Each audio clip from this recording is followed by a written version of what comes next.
Hi hello welcome to మనోడి YouTube channel. ఈరోజు మనం డబల్ ఇస్మార్ట్ శంకర్ చూసేసి వచ్చాం అనమాట.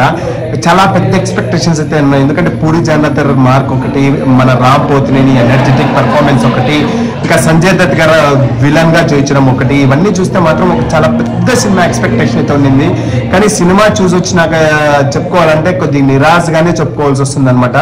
బేసిక్ గా సినిమాకి పాజిటివ్ అంటే రామ్ పోతినేని గారు ఒక మాస్ పాటలు, అలీ గారు మన టోన్ ఆఫ్ అవర్ మూవీలో ఒక 15 నిమిషాలు నవ్వించే ఒక ప్రయత్నం చేయడము, ఇవన్నీ కొద్దిగా పాజిటివ్. ఇక నెగిటివ్స్ చెప్పుకోవాలంటే మాత్రం చాలానే ఉన్నాయన్నమాట.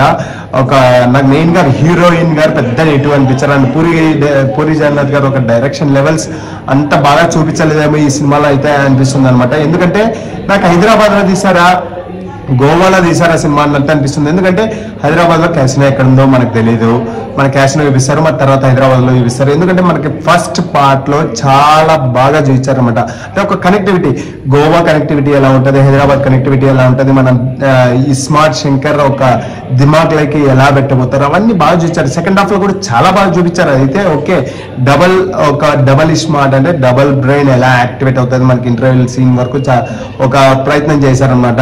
అండ్ ఇంకా సంజయ్ దత్ గారు ఒక మెమొరీ ఈయనకి ఎలా ట్రాన్స్ఫర్ అవుతుంది, అండ్ ఇద్దరు వాళ్ళ ప్లాన్స్ ఎలా యాక్టివేట్ అవుతాయి, ఇవన్నీ ఓకే ఫైన్. అండ్ ఇంకా మనకి ఇక్కడ అమ్మ సెంటిమెంట్ తోనే సినిమా మొత్తం రన్ అవుతుంది అనమాట. Cinema main and heart of the story is అమ్మ సెంటిమెంట్.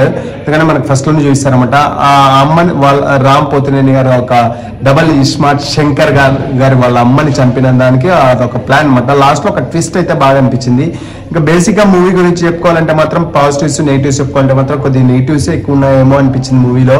అండ్ ఇది ఒక మాస్ ఆడియన్స్ కి బాగా నచ్చుతుంది. అండ్ మాస్ ఆడియన్స్ కి కొద్దిగా సినిమాకి వెళ్ళి ఒక పాటలు ఇవన్నీ చూడొచ్చు. కాకపోతే మెయిన్ నెగిటివ్ వచ్చి నాకు హీరోయిన్ అయితే అనిపిస్తుంది అనమాట. హీరోయిన్ అండ్ రామ్ పోతినేని గారి మధ్య అంత పాజిటివ్ వైబ్ అయితే మెయిన్ సినిమాలో మనకి ఇస్మార్ట్ శంకర్ లో అయితే మనకి ఫస్ట్ ఇస్మార్ట్ శంకర్ లో ఒక డైలాగ్స్ అయితే ఏంటి, ఆ స్టోరీ చూపించడం అంటే ఏంటి, ప్రతి సీన్ ఒక ఎగ్జైట్మెంట్, ఒక లాస్ట్ ఫైట్ ఉండిందబ్బా ఈ స్మార్ట్ లో.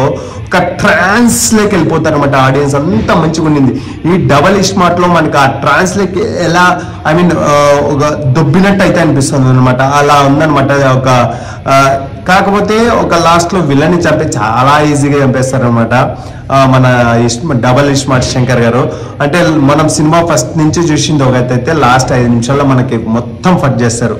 ఎందుకంటే మనకి విలన్ గారి గురించి చెప్పి చూపించి అంతా చేసింది వేరైతే, మన డబల్ ఇస్మార్ట్ శంకర్ గారు ఒక ఇస్మార్ట్ ద్వారా ఎలా పట్టుకుంటారో, ఒక గ్యాంగ్ లీడర్ అండ్ వరల్డ్ ఇండియాని రూల్ చేసి లండన్ లో ఉండే అతన్ని అని చూపించడం, ఇవన్నీ ఓకే ఫైన్. కాకపోతే ఒక ప్రయత్నం, కాకపోతే స్టోరీ ఓరియంటెడ్ గా మనకి డబల్ ఇస్మార్ట్ ఒక యాంగ్జైట్మెంట్ మనకి ఇస్మార్ట్ శంకర్ లో చూసినది అయితే లేదు. బ్యాక్గ్రౌండ్ మ్యూజిక్ అయితే బాగున్నాయి, తీసిన తీరైతే బాగుంది. పూరి జగన్నాథ్ గారి మార్క్ అయితే మీకు తెలిసి అందరికి ఫస్ట్ మన పూరి జగన్నాథ్ అందరు ఇంట్రడక్షన్స్ చూపిస్తారు సినిమాలో. ఆ ఇంట్రడక్షన్ చూపించడం బాగుంది. మన ఎనర్జెటిక్ రామ్ పోతినేని గారు యాక్టింగ్ అయితే రగదీశారు. హీరోయిన్ గారు వాళ్ళిద్దరి మధ్య కెమిస్ట్రీ అయితే కుదరలేదు. అండ్ డబల్ దిమాగ్ ఎలా యాక్టివేట్ అవుతుందో మనకు చూపించారనమాట. ఇంకా సంజయ్ దత్ గారు అయితే ఒక పవర్ఫుల్ క్యారెక్టర్. ఆ పవర్ఫుల్ క్యారెక్టర్ కి అంత ఈజీగా చాలా సీన్స్ లో అయితే మాత్రం మనకి ఏంటి ఇంత ఈజీగా విలన్స్ గురించి చూపిస్తున్నారు అయితే అన్నట్టు అనిపిస్తుంది. కాకపోతే బేసిక్ గా మూవీ గురించి చెప్పుకోవాలంటే మాత్రం మీరు వెళ్ళి చూడండి, మీకే తెలుస్తుంది. ఇదైతే పక్కా చెప్పుకోగలుగుతా.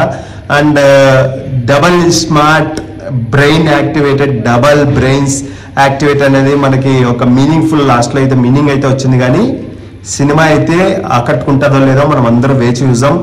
Cinema go and watch Double iSmart Shankar Ram Pothineni గారి ఒక ఎనర్జెటిక్ లెవెల్ కి అయితే మనం వెళ్ళాలి. అదైతే పక్కా అయితే మెయిన్ బేసిక్ అయితే అది దానికైతే వెళ్ళాలి. బేసిక్ గా మూవీ అయితే ఎలా ఉందో మీరే కింద కామెంట్ రూపంలో తెలియజేయండి.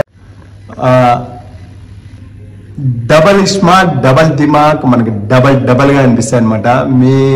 అంటే నా మాటల్లోనే మీకు అర్థమవుతుంది సినిమా ఎలా ఉందో అనేసి అయితే నేను అనుకుంటున్నా. Please go and watch the double smart Shankar and ఎలా ఉందో కింద కామెంట్ రూపంలో తెలియజేయండి.